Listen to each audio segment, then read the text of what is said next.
आज की वीडियो में मैं आपको सुनाने वाली हूँ नरक चतुर्दशी की पौराणिक कथा। कार्तिक मास के कृष्ण पक्ष की चतुर्दशी तिथि के दिन नरक चतुर्दशी का पर्व मनाया जाता है। कहा जाता है इस दिन दैत्य नरकासुर का वध हुआ था, तभी से नरक चतुर्दशी के रूप में इस दिन को मनाने की परंपरा है। धनतेरस के अलावा नरक चतुर्दशी के दिन भी यम दिया जलाया जाता है।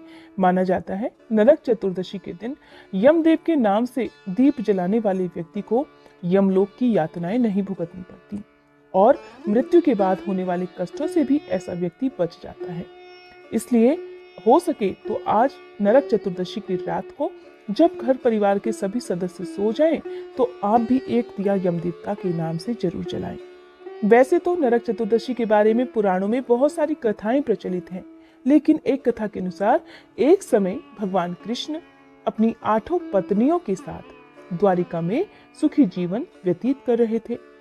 उसी समय प्राग ज्योतिषपुर नामक राज्य का राजा, जो कि एक दैत्य नरकासुर था, उसने अपनी दैत्य शक्तियों से इंद्र, वरुण, अग्नि, वायु आदि सभी देवताओं को परेशान कर रखा था और इतना ही नहीं, साधुओं और स्त्रियों पर भी अत्याचार करने लगा था। एक दिन स्वर्गलोक के राजा देव इंद्र कृष्ण के पास पहुंचे और कहने लगे कि नरकासुर ने तीनों लोकों को अपने अधिकार में कर लिया है और वरुण का छत्र, अदिति के कुंडल और देवताओं की मणियां भी छीन ली हैं। यही नहीं, वह सुंदर कन्याओं का हरण करके उनके साथ अत्याचार भी कर रहा है और उसके अत्याचार की वजह से सभी देवतागण, मनुष्य और ऋषि मुनि त्राही त्राही कर रहे हैं। तब देवराज इंद्र ने भगवान कृष्ण से प्रार्थना की और उनसे रक्षा करने के लिए मदद भी मांगी। भगवान कृष्ण ने देवराज इंद्र की प्रार्थना स्वीकार कर ली, लेकिन नरकासुर को यह वरदान प्राप्त था कि वो कभी किसी स्त्री के हाथों से ही मारा जाएगा।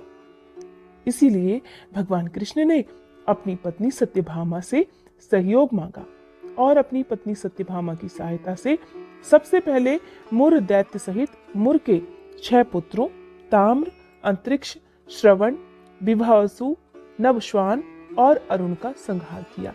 मुर दैत्य का वध हो जाने के बाद इस समाचार को पाते ही नरकासुर अपने अनेकों सेनापतियों और दैत्यों की सेना के साथ भगवान कृष्ण से युद्ध करने के लिए आ गया।